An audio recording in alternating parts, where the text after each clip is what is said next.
Hello student, welcome to my channel Bharat Academy, and during this session we will discuss graphical method to solve any LPP।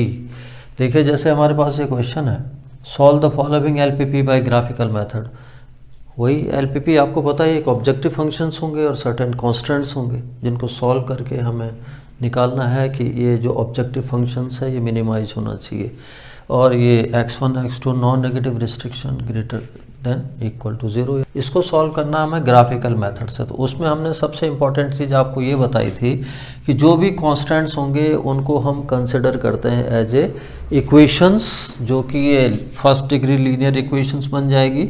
इनको equations में अगर हम convert करें तो ये हो जाता है x1 + 2x2 <= 40 था, तो इसको इक्वेशन कंसिडर करते हैं जब तक प्लॉट नहीं करते ग्राफ में, 40 हो गया। इसी तरह से दूसरा वाला 3x1 + x2 = 30 हो गया। इसी तरह से जो तीसरी इन इक्वेशंस हैं उनको इक्वेशन फॉर्म में लिख लो, 4x1 3x2 = 60। अब यहाँ xy एक्सिस की जगह x1 x2 एक्सिस हो गया। अगर x1 एक्सिस पे हम पॉइंट देखेंगे तो x2 0 होगा, x2 एक्सिस पे पॉइंट देखेंगे तो x1 0 होगा, तो इनका यही देखने के लिए टेबल यहाँ फॉर्म करो। ये देखिए, ये बना डालो,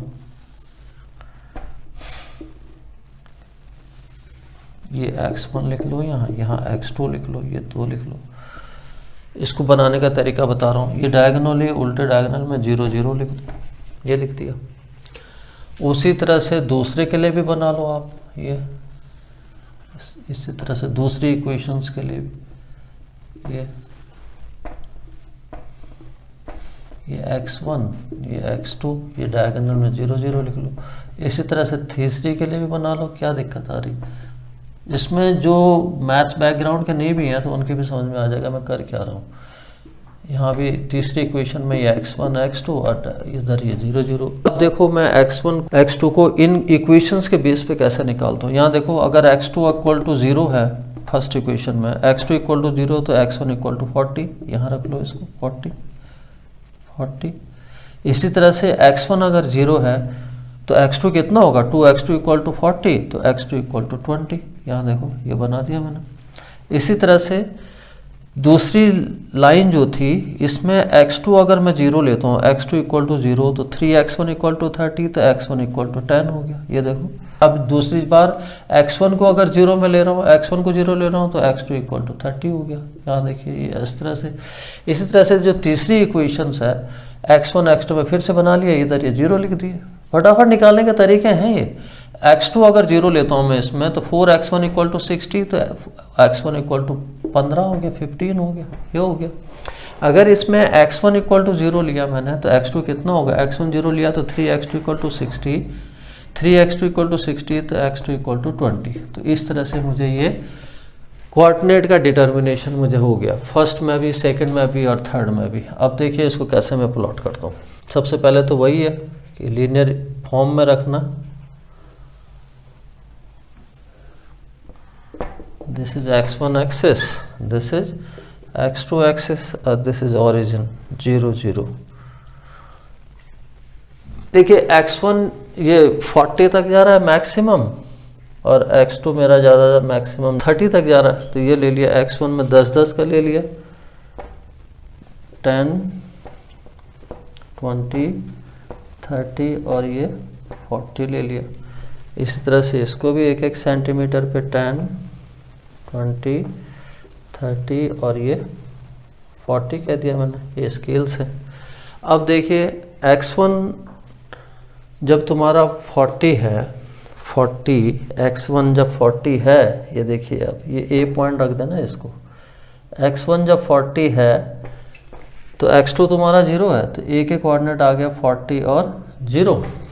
लेकिन यहीं पर x1 जब 0 है, x1 0 x2 पे होगा। x1 जब 0 है तो x2 की वैल्यू है तुम्हारी 20, ये हो गया। ये जो पॉइंट हो गया इसको B रख देना, B इसके कोऑर्डिनेट हो जाएंगे। x1 इज 0 0 तो x2 इज 20। यहाँ देखो ये फर्स्ट लाइन होगी तुम्हारी। This line is x1 plus 2x2 is equal to 40। अब दूसरी लाइन देखिए, x1 जब 10 है तो x2 इज 0, x1 10 और ये 0। दूसरा x1 जब 0 है तो x2 30, x1 जब 0 है तो x2 30। ये हो गया, ये ए बी, इसको सी लिख देना, इसको डी लिख देना। तो डी के कोऑर्डिनेट हो गए 0 30, इसको भी मिला लीजिए, ये सी डी कह दिया इसको। अगला x1 जब 15 है 15, तो ये यहाँ पे होगा x1 ये 15, तो x2 is 0, A B C D हो गया, इसे ई कह दिया ई। x1 जब 15 है तो x2 इज 0, और x1 जब 0 है तो x2 इज 20, ये हो गया। तो इसको लिख देते हैं b, ई बी हो गया। ये इक्वेशंस आ गई इस तरह से। ये तुम्हारी 3x1 plus x2 is equal to 30, और ये जो है 4x1 plus 3x2 is equal to 60, ये हो गया। अब देखिए, अब मैंने ये तो हो गया, प्लॉट हो गए तीनों लाइनें, तीनों स्ट्रेट लाइनें हमने ग्राफ पेपर पे प्लॉट कर दिया। इसके बाद जो है रीजन देखेंगे। रीजन सबसे पहले first line is A B line, this is A B line में जो ग्राफ है x1 plus x2 less than equal to 40, हमने बताया था less than equal to 40 constants होगा, तो जो रीजन होगा बिलो दिस लाइन रहेगा, बिलो दिस लाइन के नीचे, ये सारा का सारा बिलो दिस लाइन मतलब इस लाइन के नीचे का रीजन सारा, ये फर्स्ट सेकंड थर्ड जो भी है इस तरह का, ये हो गया। अब अगर कांस्टेंट्स सेकंड जैसा नजर आ रहा है 3x1 plus x2 greater than equal to 30, अगर constant greater than equal to होगा, जो रीजन होगा वो अबव द लाइन रहेगा। अबव द लाइन का मतलब ये हो गया, ये वाला, ये सेकंड लाइन हो गई पूरी ये इस तरह से। अब देखिए थर्ड कांस्टेंट्स में भी जो 4x1 plus 3x2 greater than 60 है, ग्रेटर देन इक्वल, ये भी ग्रेटर देन इक्वल टू 60, तो region will be above the line. तो तीसरे में भी यही रहेगा, ये तीसरी लाइन जो नज़र आ रही है अबव द लाइन, ये हो गया पूरा का पूरा रीजन। अब इनमें से ये देखना है कि कॉमन रीजन कौन सा नज़र आ रहा है मेरा। तो ये देखिए आप, ये एक तो इसका नाम P रख देना, इसका नाम Q रख देना। तो ये जो रीजन है P Q E A, this is your common region. और जो कॉमन रीजन होता है तीनों लाइन को ड्रॉ करने के बाद, प्लॉट करने के बाद, वही तुम्हारा फिजिबल रीजन भी होता है। ये जो रीजन है तुम्हारा, ये सारा का सारा, this is your feasible region. Feasible region जो कॉमन रीजन है, ये P Q E A, ये बोल सकते हैं A P Q E, ये जो रीजन है ये कॉमन रीजन जिसे बोलते हैं, यही तुम्हारा फिजिबल रीजन है। अब ये फिजिबल रीजन में ये भी बता दिया कि कहाँ पे ये x1 एक्सिस और x2 एक्सिस को कट कर रहे हैं, ये लाइनें कहाँ से गुजर रही हैं वो भी पता चल दिया। ये भी बता दिया कि इन तीनों कांस्टेंट के बेसिस पे मेरा फिजिबल रीजन कौन सा है। तो फिजिबल रीजन तो हमारा यही होगा जो तीनों लाइनों में कॉमन होगा, दिस वन। तो फिजिबल रीजन जो होगा उसके कॉर्नर पॉइंट्स को अब देखेंगे। ये P पॉइंट कॉर्नर पॉइंट हो गया, Q कॉर्नर पॉइंट हो गया, E कॉर्नर पॉइंट हो गया, A कॉर्नर पॉइंट हो गया। तो जो कॉर्नर पॉइंट है मेरे, corner points of feasible region, ये हो गया A के कोऑर्डिनेट तुम्हें पता ही है 40 और 0। फिर अभी बताते हैं E भी तुम्हें पता है, E के कोऑर्डिनेट ये हैं 15 और 0, 15,0। लेकिन P और Q ये इंटरसेक्शन पे पड़ रहे हैं, तो पॉइंट ऑफ इंटरसेक्शन निकालना हो तो उन दोनों लाइनों को सॉल्व कर देते हैं। जैसे P है, P जो पॉइंट ऑफ इंटरसेक्शन है, point of intersection between the lines, किस किस लाइन्स के, एक तो ये x1 plus 2x2 equal to 40, और second line is CD line is 3x1 plus x2 equal to 30। इन दोनों को सॉल्व करो जैसे छोटी क्लास में हम करते थे, इसको 2 से मल्टीप्लाई कर दो तो ये हो जाएगा 6x1 plus 2x2 equal to 60। इसको रहना तो नीचे लिख दो, इसको x1 plus 2x2 equal to 40, minus कर दो, ये x2 तो कैंसिल, तो ये 5x1 इज इक्वल टू आ गया 20, तो x1 इक्वल टू हो गया 4। किसी एक में रख लीजिए, इसको फर्स्ट में रख लो।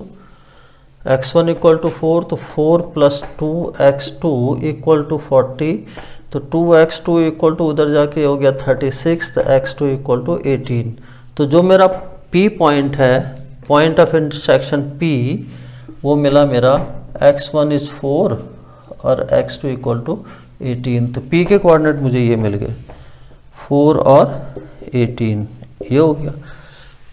अब जो दूसरा पॉइंट ऑफ इंटरसेक्शन है Q, वो किन दो लाइनों के इंटरसेक्शन से निकला हुआ है वो देखिए आप। जो Q है next point of intersection, point of intersection Q, ये दो लाइनें होंगी इसमें ये देखिए, पहली लाइन तो यही है Q, एक तो CD लाइन और एक PE लाइन। तो ये हो गया तुम्हारा 4x1 plus 3x2, this is 60, और जो CD लाइन है इन दो के तो इंटरसेक्शन का पॉइंट है Q, 3x1 plus x2 equal to 30। अब बस कुछ नहीं करना है, इसको 3 से मल्टीप्लाई कर लो, क्योंकि 3x2 है यहाँ पे, 3 3 9, 9x1 इक्वल टू 3x2, ये 90 हो गया। ये this is 4x1 plus 3x2 equal to 60। इसको सिंपली सॉल्व करो दो लीनियर इक्वेशन को, जैसे छठी सातवीं में करते थे। ये 3x2 कैंसिल, ये 5x1 इक्वल टू 30 और दिस इज 30, और x1 इक्वल टू 6। x1 की वैल्यू कहीं भी रख दो, इसको यहाँ रख लो फर्स्ट वाले में।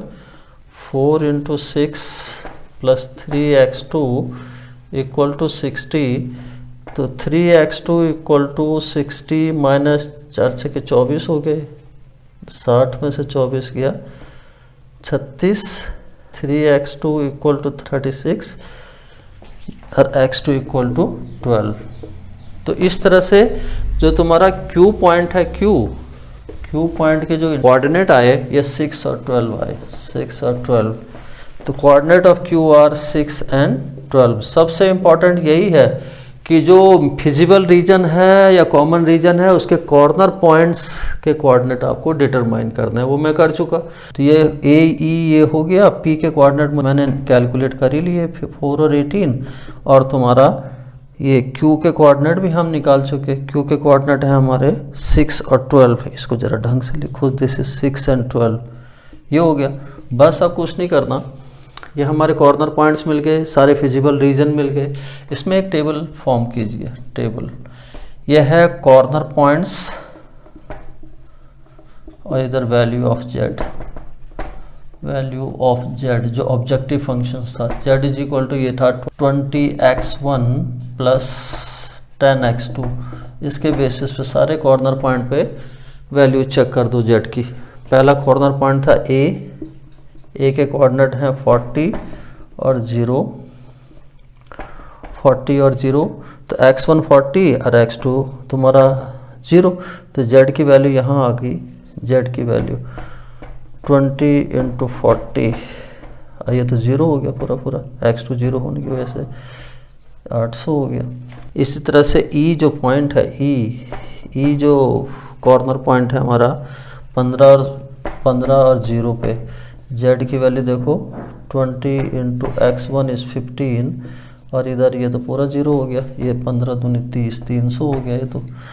अब जो मैं कॉर्नर पॉइंट P पे देखो, Z की वैल्यू 4 और 18 पे, तो 4 और 18 पे Z की value 20 into 4 plus 10 into x2 is your 18, तो ये हो गया तुम्हारा 80, और ये 180 का मतलब ये हो गया 260। चौथा कॉर्नर पॉइंट वो है Q, coordinate of fourth corner point Q is 6 और 12, तो Z की वैल्यू हो गई यहाँ रखो 20 इंटू 6 प्लस 10 इंटू 12, तो ये हो गया 120 प्लस 120, ये हो गया 240।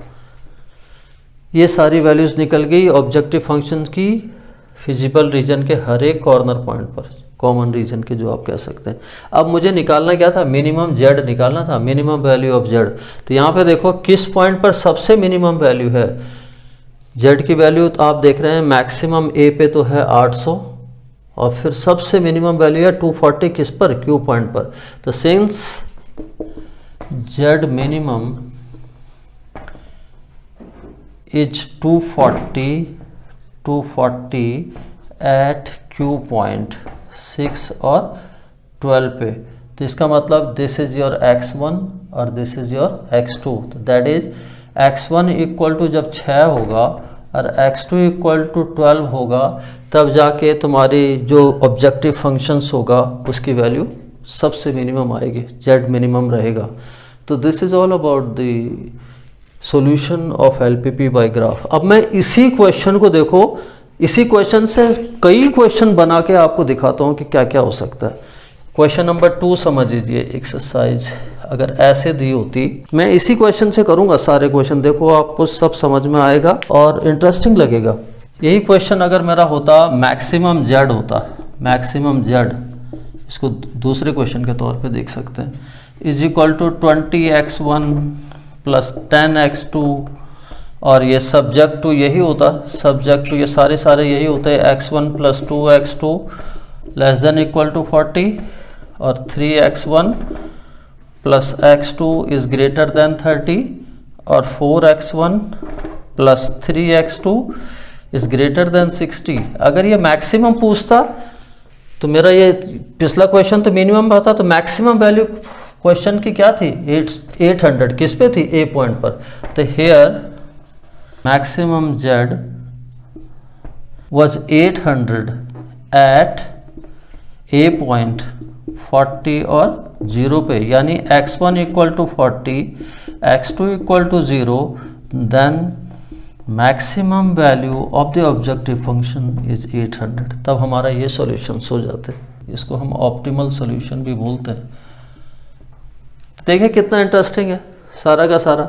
अगर ये सारे लेस देन इक्वल टू होते, लेस देन इक्वल टू, तो तब मेरा कॉमन रीजन सारे के लेस देन ये आ जाता, ये सी क्यू बी ओ, ये ओ है ओरिजिन, तब ये हो जाता। एक चीज़ और इंटरेस्टिंग बताते हैं, इसी क्वेश्चन में ये तीसरा एक्सरसाइज इस तरह से हो सकता था कि ये तो ठीक है मिनिमम जेड इक्वल टू यही होता 20x1 प्लस 10x2 और ये सब्जेक्ट टू ये हो जाते, यही रहते x1 plus 2x2 is greater than equal to हो जाते सारे 40 और 3x1 plus x2 is greater then 30 और ये 4x1 plus 3x2 is greater then 60 और x1 x2 is non negative restrictions, non negative integers बोलते हैं। इसको हम फर्स्ट क्वाड्रेंट में इसलिए बनाते हैं किसी भी फिगर को कि हमारे जो वेरिएबल होते हैं सारे के सारे पॉजिटिव होते हैं या जीरो होते हैं, इस वजह से फर्स्ट क्वाड्रेंट में तो सारे पॉजिटिव मिलते हैं। यहाँ देखो अगर ये होता, अब आप देखिए क्या करता मैं इसमें, सारे के सारे तुम्हारे जो कांस्टेंट्स हैं ये आउटसाइड है, तो आउटसाइड होने की वजह से ये फिगर थोड़ा सा बदल जाता, तब मेरा ये जो लेस देन इक्वल टू वाला जो रीजन है बिलो द लाइन ये हमारा गायब हो जाता, तब मेरा जो रीजन होता सारा आउटसाइड में होता, ये सारे आउटसाइड होते, ये इसका भी आउटसाइड, इसका भी आउटसाइड, इसका भी आउटसाइड, सारा ये सारे रीजन बाहर की तरफ होते मेरे। तो in this case the feasible region will be A P D, A जिसके कोऑर्डिनेट 40 और 0 हैं, पी जिसके कोऑर्डिनेट 4 और 18 हैं और डी जिसके कोऑर्डिनेट हैं 0 और 30, यही है डी। इसमें जो मिनिमम वैल्यू होगी वो इन पॉइंटों पर मैं इसको निकालूंगा। एक पॉइंट और देखो, ए पे मैंने निकाला हुआ है, ए पे निकाला हुआ है इसकी वैल्यू, पी पे भी निकाली हुई है, यहाँ देखिए ए पे निकाला है, पी पे भी निकाला है, अब डी पे निकालूंगा मैं। इसी कॉर्नर पॉइंट का इस्तेमाल करूंगा टेबल बना करके। डी के कोऑर्डिनेट हैं 0 और 30, 0 और 30, यानी x1 0 और x2 30। यहाँ से z की वैल्यू निकाल लीजिए आप। यहाँ से z की वैल्यू आप अगर निकालते हैं तो x1 0, ये तो 0 हो गया, प्लस 10 इंटू x2 इज 30, तो 300 हो गया। यहाँ से 300। यहाँ अब देखो इंटरेस्टिंग, अब देखिए आप, ये जो एक कोऑर्डिनेट 40 0, उस पे z की वैल्यू है 800, p पे 4 और 18 पे उस पे है 260, d पे 0 और 30 जो पॉइंट था उस पे आया 300। तो इसमें मिनिमम वैल्यू पूछ रहा है, तो मिनिमम वैल्यू इन तीनों में से z की 260 है जो कि p पॉइंट पर है 4 और 18 पर। तो minimum value of z in this case is 260 at p point, ये p पॉइंट पर, जिसके के कोऑर्डिनेट हैं 4 और 18, that is x1 equal to 4 और x2 equal to 18 are your optimal solution, optimal solution in this case.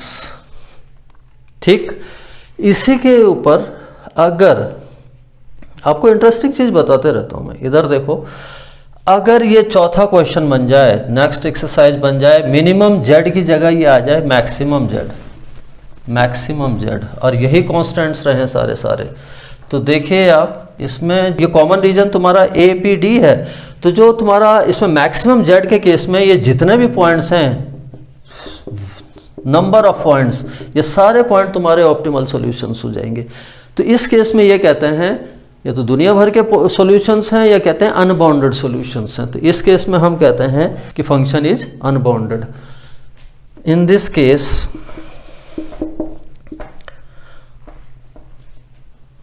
Objective function z will have many solutions, that is z has unbounded solutions। उस case में ये हो जाएगा। कितना interesting बताया, एक ही question मैंने 4 क्वेश्चनों में तुम्हारा तोड़ दिया। तो with this the session is over. If you have found student interesting and helpful, please like this video and subscribe my channel.